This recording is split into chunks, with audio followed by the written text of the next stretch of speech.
What's up? I hope you're doing well and staying creative. In this video, I'm going to talk about the new features that was added to Final Cut Pro 10.6, which is the object tracker, and this is way cool.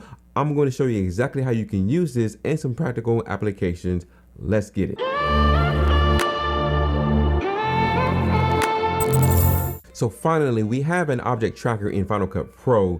I know some of the other editing programs already had this, but this is going to be super fantastic because now you can do some object tracking in the native program without buying expensive plugins. So prior to this update, you have to go out and buy some plugins to enable you to do this tracking, and now that is no longer the case. So what's good about this object tracking is that you can do this for any types of videos that you want to put some text on the screen, or if you want to do some type of icon or some sort of call out, especially when you're doing real estate videos or some type of travel blogs or anything to that nature. So this is an awesome feature. So I'm going to show you exactly how I created the opening sequence right now. So let's dive into the system and let's get started. So there are two different methods to get started with the object tracker. The first method is to simply take some text or some sort of element or an asset and drag it over to the viewer. And the system is going to start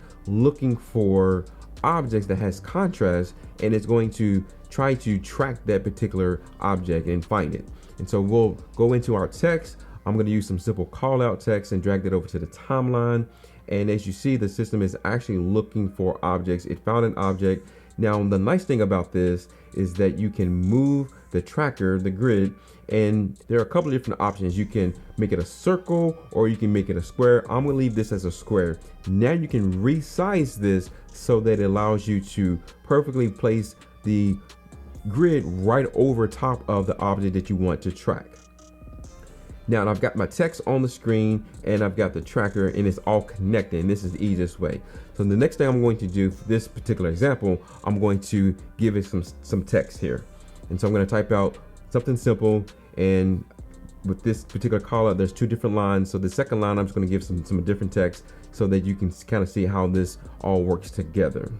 So I'm going to speed this up a little bit so you don't have to watch me typing. So once we have our text, we're going to do a little bit of transform, and I'm going to adjust the text so that it fits nicely in the frame and where I'm placed exactly where I want it within the grid. So once I have that aligned, I'm going to head over to the inspector, and I'm going to go down and add a drop shadow so the text is a little bit easier to see over the object. The next thing I'm going to do is I'm going to select the clip itself, and you notice at the very bottom on the inspector, you now have this object tracker. I'm going to rename this because this is important, and the reason why it's important, once you have multiple tracks on there, it's going to be hard for you to figure out exactly which tracker you have that you want to line up with your element. In this instance, I'm going to give it the name of first text. Then I'm going to click on analyze, and what this is going to do is it's going to analyze the frames forward and backwards. And as you see that this is now tracked, and we're going to play it back. Now the one thing is that the text itself is rotating, and this is not what we want, but this can be easily fixed. So I can slide over to the inspector. I'm going to hover over transform and click on hide. It's going to give me some parameters where I can either add items or take items away. So in this instance, I'm going to remove the rotation. So this is going to allow us to have a more feasible tracking for this particular example. So let's play this back and take a look here and see how this looks.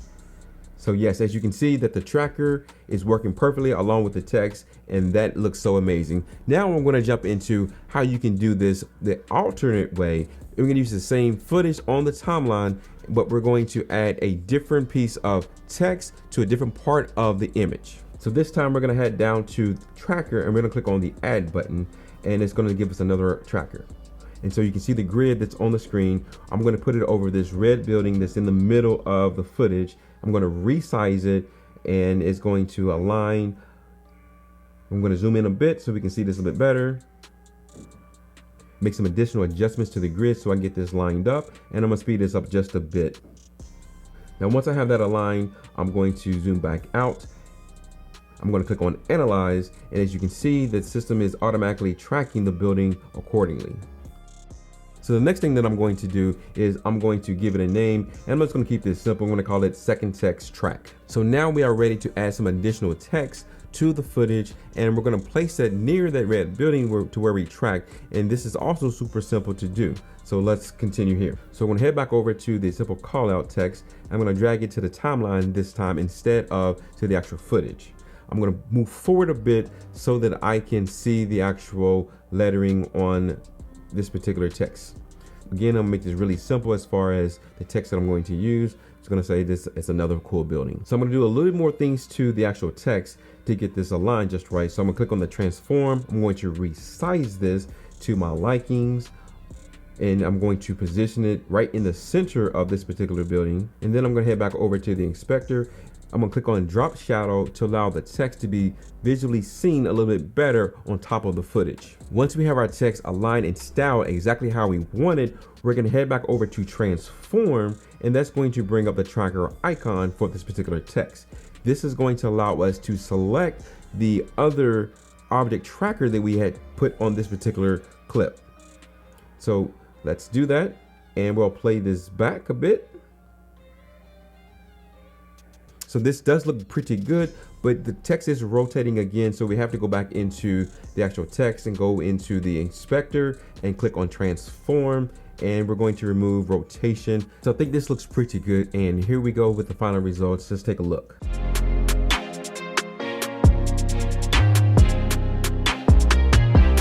By far, this is probably one of the easiest and simplest tracking features that I've used in Final Cut Pro.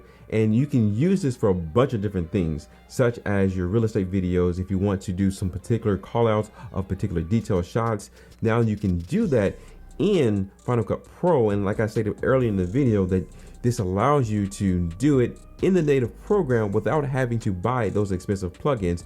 And a lot of the times you can spend lots of money on these tracking plugins and they don't give you exactly what you want, or they give you pieces of it and then you have to purchase additional components to make it really work how you intended for it to work. I really hope that you found value in this video. If you did, please do smash the like button. That would be greatly appreciated.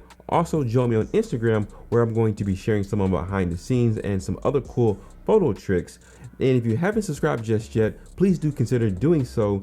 That would be greatly appreciated. Like always, stay safe, stay creative, and I will see you in the next video. Peace.